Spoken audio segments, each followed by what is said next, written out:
Au moment où vous avez commencé à devenir quelqu'un, certaines personnes dans votre vie ont commencé à devenir plus froides. Vous n'avez pas changé envers elles. Vous ne les avez pas abandonnées.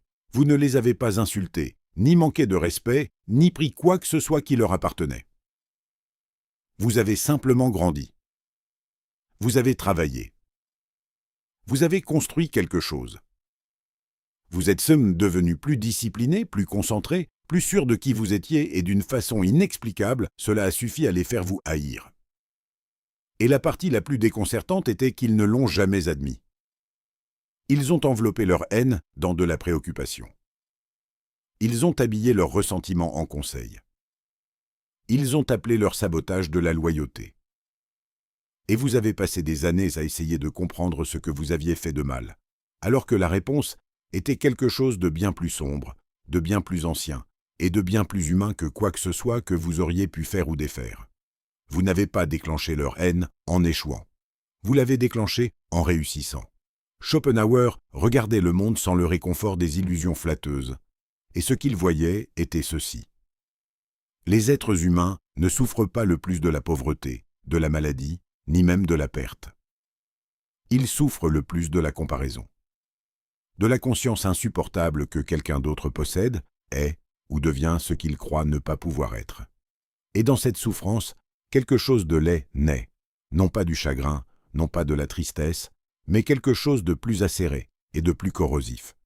Quelque chose qui se déguise en mille autres choses tout en restant, en son cœur, une seule et unique émotion. L'envie. Non pas le genre ouvert et honnête qui s'avoue lui-même, le genre caché. Celui qui s'assoit dans la poitrine comme une pierre et empoisonne lentement chaque interaction. Celui qui observe votre croissance avec un sourire à l'extérieur et une amertume lancinante à l'intérieur. Celui qui prie, silencieusement, dans le coin le plus profond et le plus honteux de l'esprit, que vous tombiez. Et voici ce qui le rend dévastateur. Les personnes les plus consumées par ce type de haine ne sont pas vos rivaux. Ce ne sont pas des étrangers.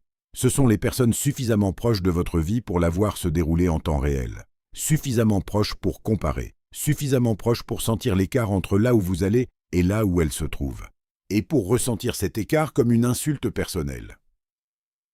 Pour comprendre pourquoi les faibles détestent les forts, il faut d'abord comprendre ce qu'est réellement la faiblesse.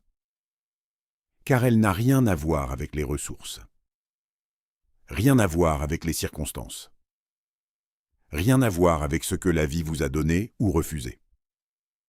La faiblesse, dans le sens où Schopenhauer la comprenait, est une condition intérieure. C'est l'état d'une personne qui a abandonné la paternité de sa propre vie, qui a décidé, quelque part en chemin, consciemment ou non, qu'elle est victime de forces échappant à son contrôle. Que le monde est injuste, que le système est truqué, que les autres avaient des avantages qu'elle n'avait pas, que les dés étaient pipés contre elle depuis le début. Et peut-être qu'une partie de tout cela est même vraie. Mais la personne faible n'utilise pas cette vérité comme carburant.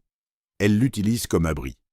Une excuse permanente pour ne jamais vraiment essayer, jamais vraiment s'engager, jamais vraiment devenir.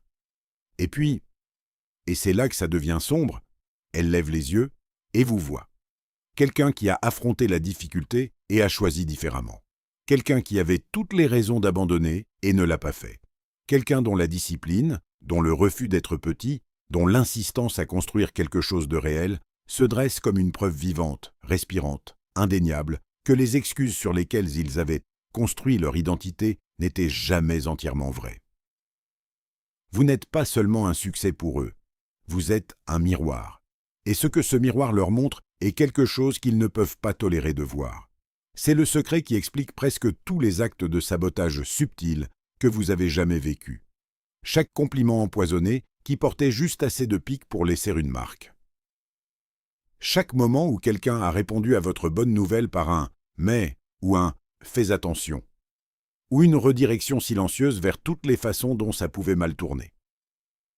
Chaque fois qu'une personne de votre entourage semblait plus dynamisée par vos revers que par vos victoires.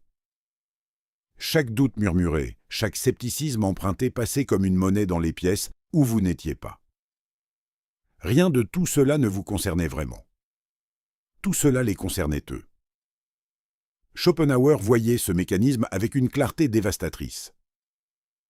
Il comprenait que la personne qui rabaisse les autres n'est jamais, à la racine, motivée par un désir de détruire. Elle est, si